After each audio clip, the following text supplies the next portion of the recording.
What kind of card do you think we're going to make today?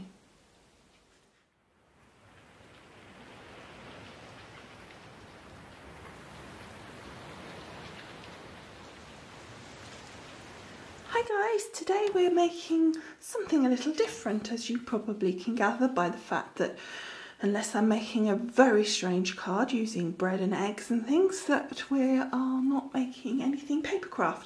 I thought it would be a bit of fun to show you a recipe that I like to make. I don't do a lot of cooking at all. I don't do cooking, cleaning, ironing, washing. Honestly, Mum can testify to that fact. It's not something I like to do, but I do occasionally do some baking, and one of the things that I like to make is proper traditional, well, my version of proper traditional bread and butter pudding. So I thought I would share that with you today.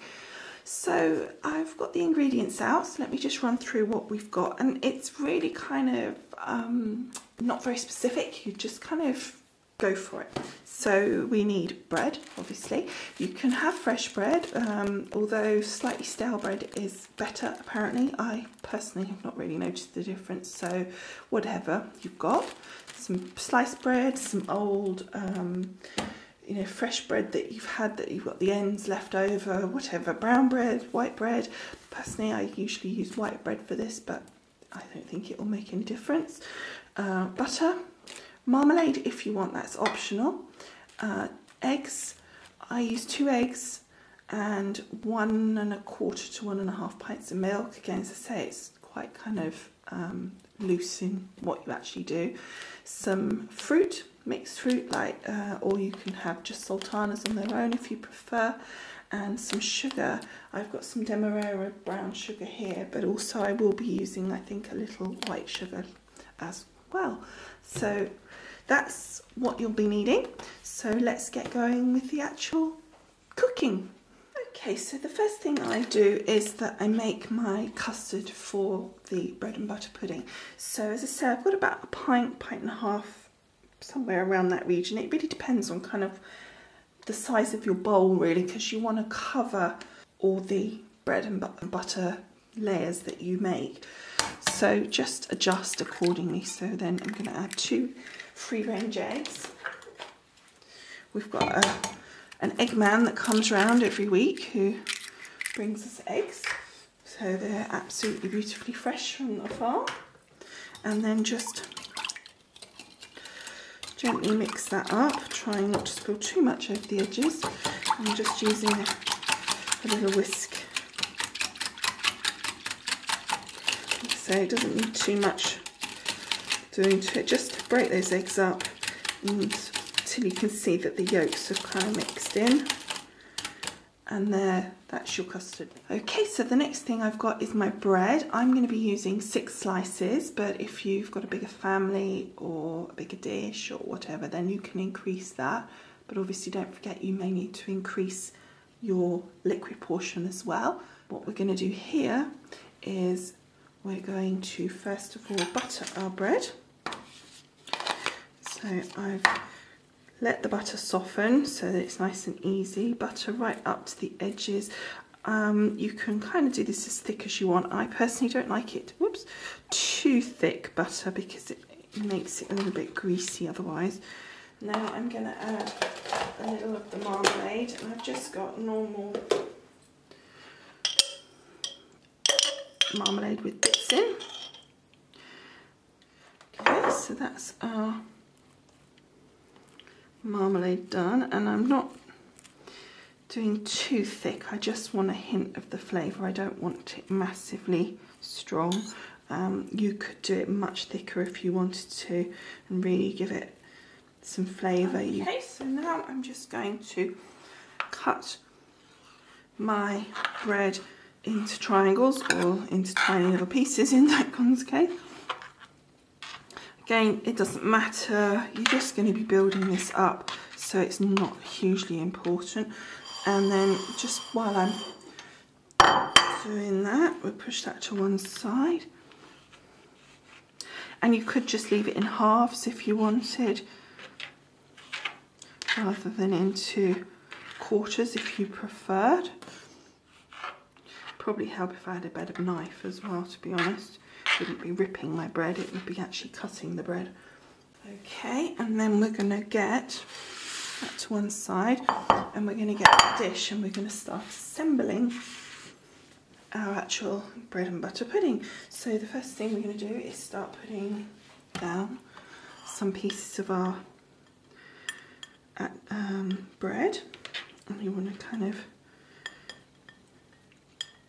get the sections, and you can kind of overlap with the bottom layer. Again, it doesn't matter if you've got holes, but with the bottom layer I tend to want more coverage. Then we're going to get my fruit, and we're going to sprinkle some fruit, and then we're going to get our sugar, a little bit of that on.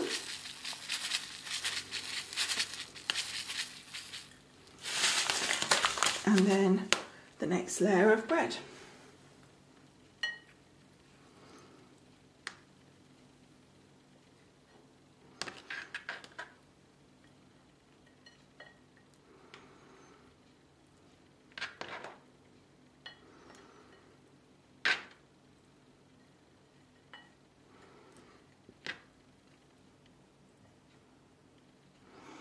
There we go.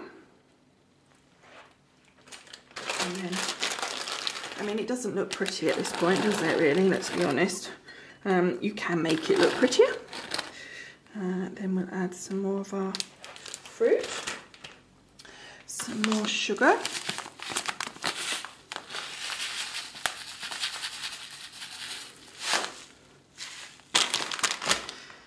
and then probably our last layer of bread. And it's quite nice having the edges of this sticking up, the crusty bits, because they go nice and crispy. And I usually try to sort of get them popping up just a little bit.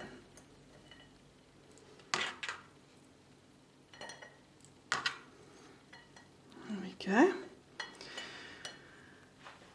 And then the last little bit of the fruit. And that wasn't that whole bag. I had a small amount left in another bag. But don't panic. And then some sugar.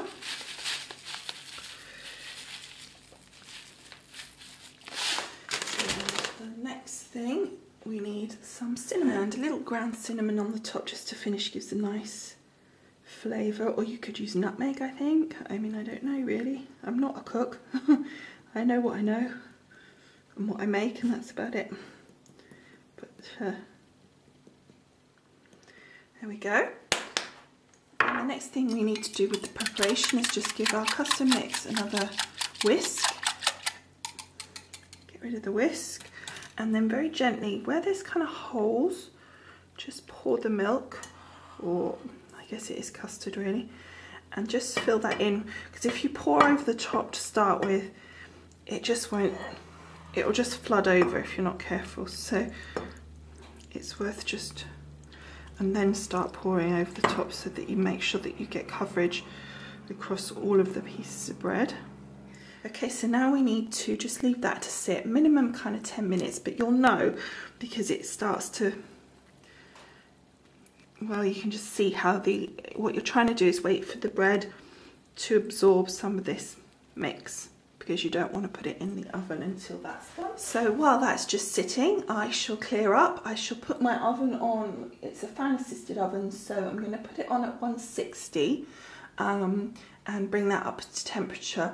I cook it at 160 so that it's slightly slower cook, but then it cooks nicely on the inside and doesn't kind of overcook on the outside.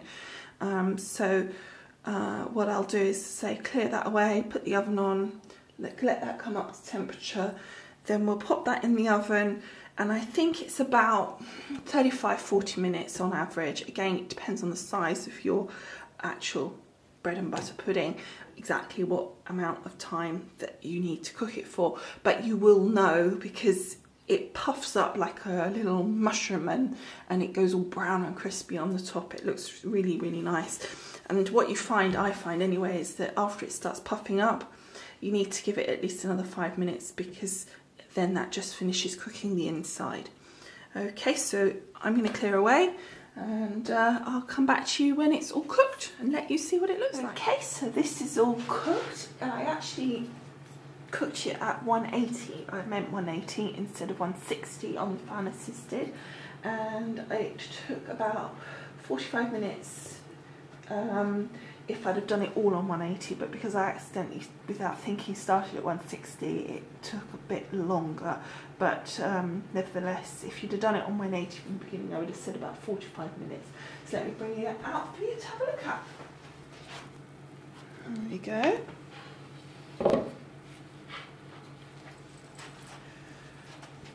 Doesn't that look yummy? And look how it's all puffed up, and I think that's going to be really, really tasty. Now that I've made this in advance, there's no problem with that.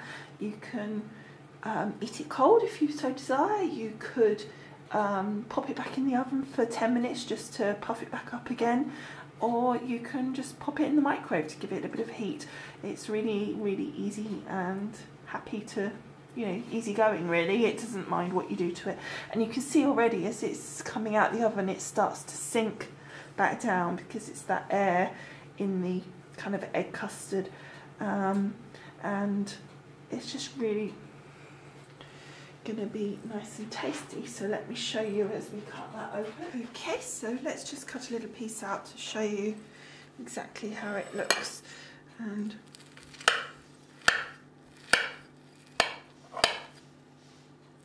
you see all that gorgeous steam coming off it, and it really just kind of slop out really.